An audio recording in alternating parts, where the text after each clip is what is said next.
Salut à tous, on se retrouve pour une nouvelle vidéo. Et aujourd'hui, on se retrouve pour 10 conseils de maman.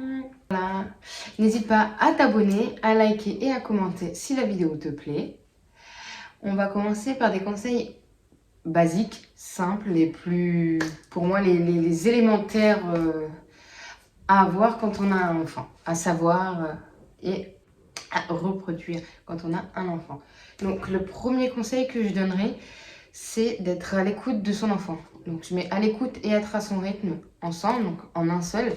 Ce que j'entends par là, c'est donc d'être à l'écoute, c'est-à-dire que si votre enfant se sent mal, a une gêne ou pleure, ou se réveille d'un coup en pleurant, a une crise, ou voilà, quelque chose qui ne va pas dans son comportement habituel, au lieu d'avoir le comportement primaire de la plupart des parents, c'est-à-dire de dire pourquoi tu pleures, qu'est-ce qui se passe, qu'est-ce qui va pas, nanani, nanana, avoir le réflexe de chercher le pourquoi du comment. Toujours, peu importe la situation, chercher le pourquoi du comment, il réagit comme ça. Alors, c'est plus facile à dire qu'à faire, bien sûr. C'est du travail sur soi, bien évidemment. Mais à savoir le pourquoi du comment. Avoir un enfant, c'est un tout petit être qui naît, qui sort de 9 mois dans notre ventre, c'est-à-dire qu'il est dans une bulle, qu'il n'a conscience de rien du tout. Et lui arrive dans ce monde que nous connaissons, mais que lui ne connaît pas. Lui, il est perdu sur une île. Il a des millions de personnes autour de lui, des immeubles énormes sur lui, plus il a toutes ces émotions qui arrivent, qu'il lui ne connaît pas, ne comprend pas ce qui lui arrive. Pourquoi il pleure, pourquoi il est fatigué, pourquoi il a froid, pourquoi il a chaud, pourquoi cette situation lui arrive, pourquoi ci, pourquoi ça. Lui, il ne comprend pas, il ne sait pas ce qui se passe dans son corps quand il arrive jusqu'à 5 ans, 4-5 ans, je dirais que voilà, il apprend réellement à se connaître et à connaître son corps. C'est comme quand il naît, il n'a pas conscience qu'il a son cerveau, qu'il a ses bras, ses jambes, qu'il bouge. Voilà. Donc, c'est vraiment... lui, il ne comprend pas. Il est vraiment dans un environnement qu'il ne connaît pas et qu'il ne comprend pas comparé à nous, qui pour nous semble évident, totalement. Et donc, vraiment, le premier conseil, c'est ça, d'être à l'écoute. Donc, savoir pourquoi il pleure, essayer de comprendre, de repérer les signes, pourquoi, du comment il pleure. Ensuite, être à son rythme, je dirais tout simplement, c'est-à-dire que nous, en tant que parents, s'habituer à son rythme. C'est-à-dire que s'il dort à midi, jusqu'à 13 h, ne sortez pas faire vos courses au marché, alors qu'il doit faire sa sieste, pardon. Donc son rythme, moi je dirais donc tout simplement, c'est de s'adapter à lui et non à lui de s'adapter à nous, comme beaucoup de personnes effectuent à l'heure actuelle. C'est-à-dire sortent à n'importe quel moment de la journée ou effectuent des courses diverses et variées. Or que par exemple, l'enfant doit aller faire sa sieste ou doit prendre son repas ou son goûter. L'enfant a besoin d'un rythme stable, d'une routine. C'est-à-dire tous les jours à midi il mange, à 13 h il part faire sa sieste, à 14 h il se lève par exemple, admettons. C'est un exemple. Donc gardez ce rythme-là. C'est-à-dire s'il se lève à midi, ensuite il mange à 13 h, on le fait manger à 13 h. Il repart faire une sieste, il repart faire sa sieste à 13 h. Et vice versa. Si à 14 h jusqu'à 17 h il ne dort pas, faites vos courses. Si de 15 h à 16 h il ne dort pas, faites ce que vous avez à faire. Si le matin il se lève à 8 h et il se recouche à 10 h, ben vous avez cette tranche pour effectuer ce que vous avez à effectuer. Voilà, vraiment s'adapter à son rythme et aller en fonction de lui. Vous allez me dire, oui, non mais c'est évident, ça me semble banal. Je le dis en connaissance de cause, ce n'est pas évident. Non, non, non. Honnêtement, peu de personnes, alors bien sûr je ne généralise pas, il y a des personnes qui font très attention et qui sont au rythme de leurs enfants, comme il peut y avoir tout à fait l'inverse. Conseil numéro 2, je dirais de faire du cododo avec votre enfant jusqu'à l'âge de ses 6 mois. Alors du cododo, c'est-à-dire avoir un petit lit ou son lit de base à côté de votre lit à vous. Que passe ses nuits et ses siestes si vous le souhaitez, sinon il peut faire ses siestes dans sa chambre, c'est comme vous préférez. Mais donc la nuit, qu'il dorme à côté de vous. Moi, je trouve que c'est bien pour diverses raisons. La première, je dirais, c'est d'être rassuré.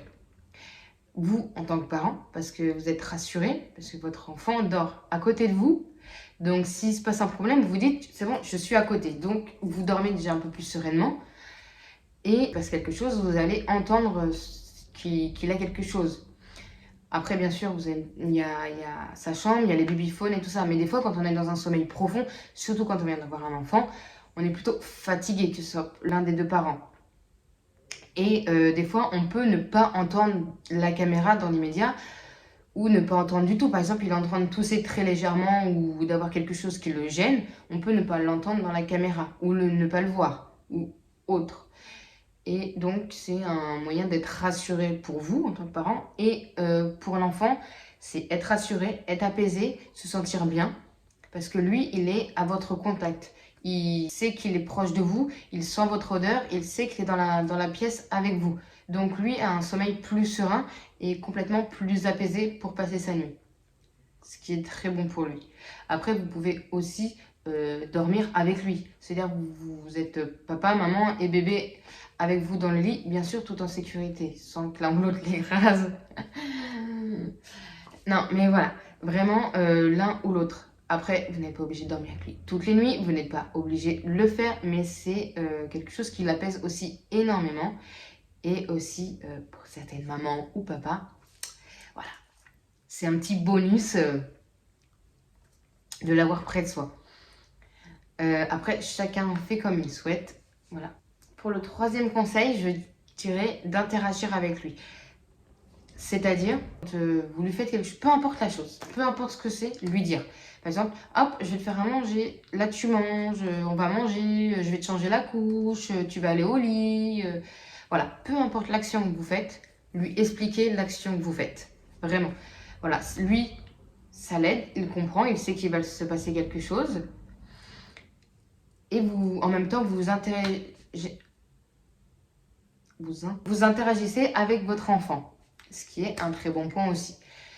Donc voilà pour le conseil numéro 3. Conseil numéro 4, ce qui me semble tout à fait basique, normal, c'est d'avoir la chambre de votre enfant prête, c'est-à-dire toute clean, toute propre, vraiment avoir tous les essentiels sous la main.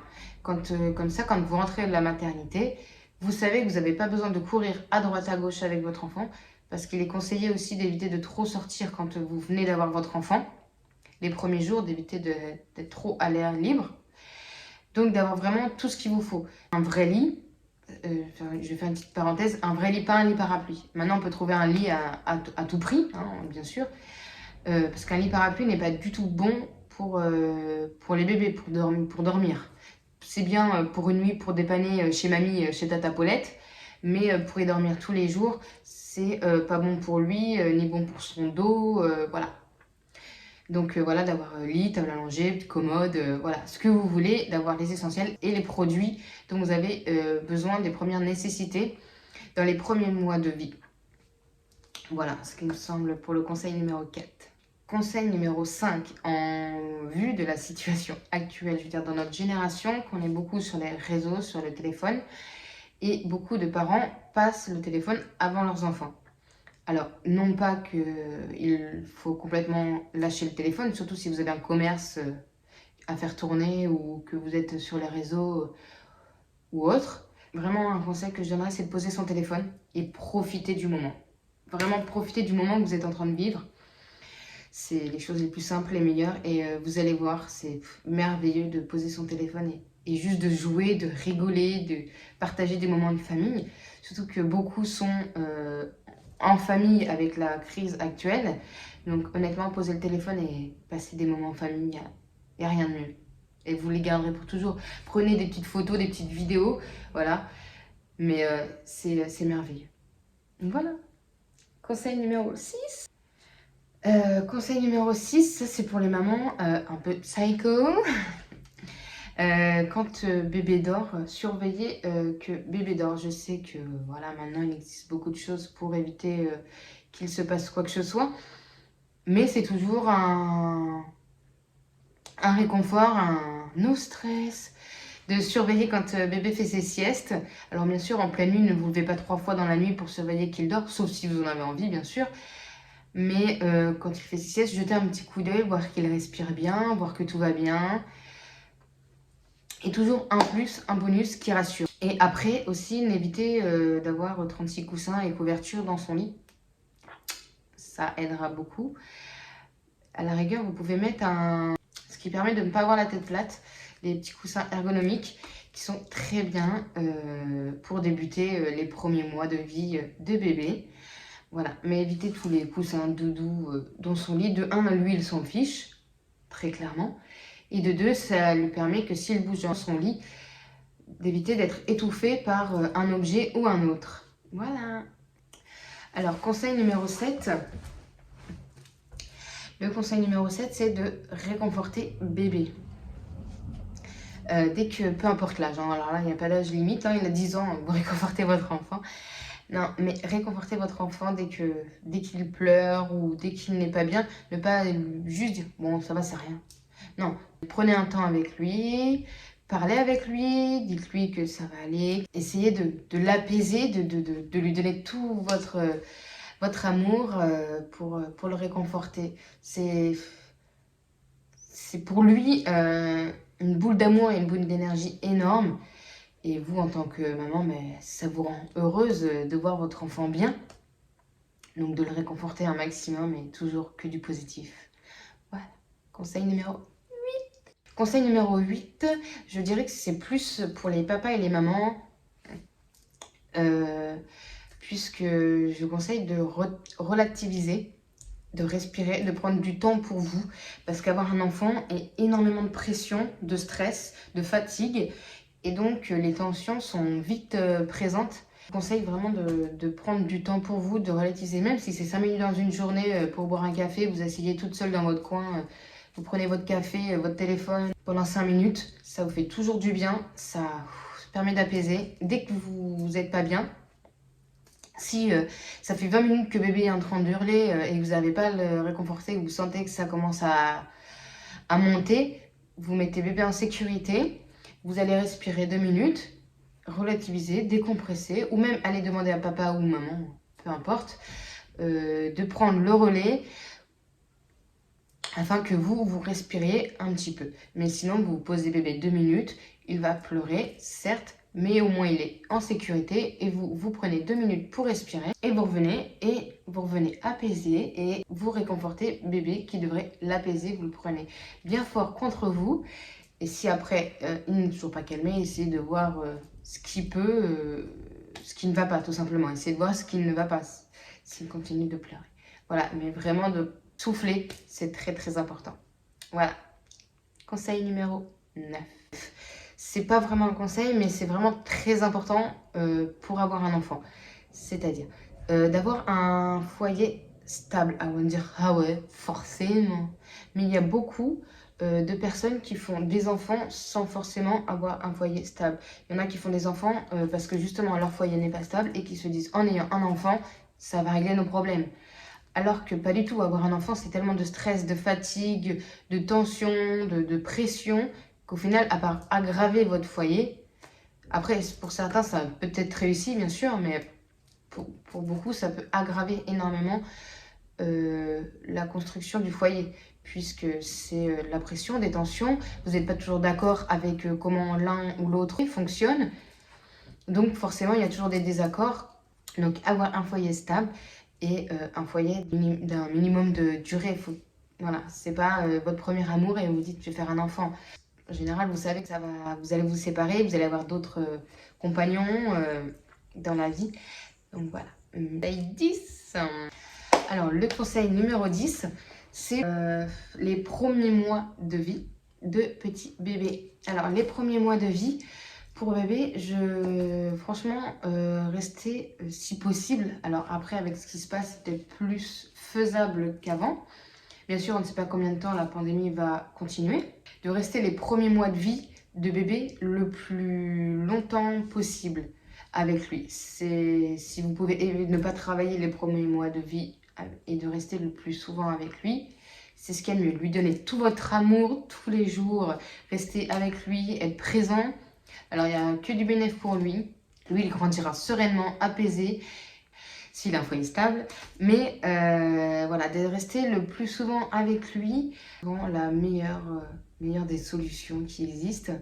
Après, si vous vous absentez quelques heures par jour parce que vous avez un travail à mi-temps ou vous travaillez en télétravail et que vous avez besoin de certains moments, bien sûr, c'est pas comme si vous partiez 10 heures par jour et que vous le voyez 2 heures dans la journée.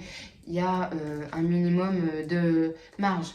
Mais d'être le plus présent possible pendant ces premiers mois de vie est vraiment idéal pour votre enfant.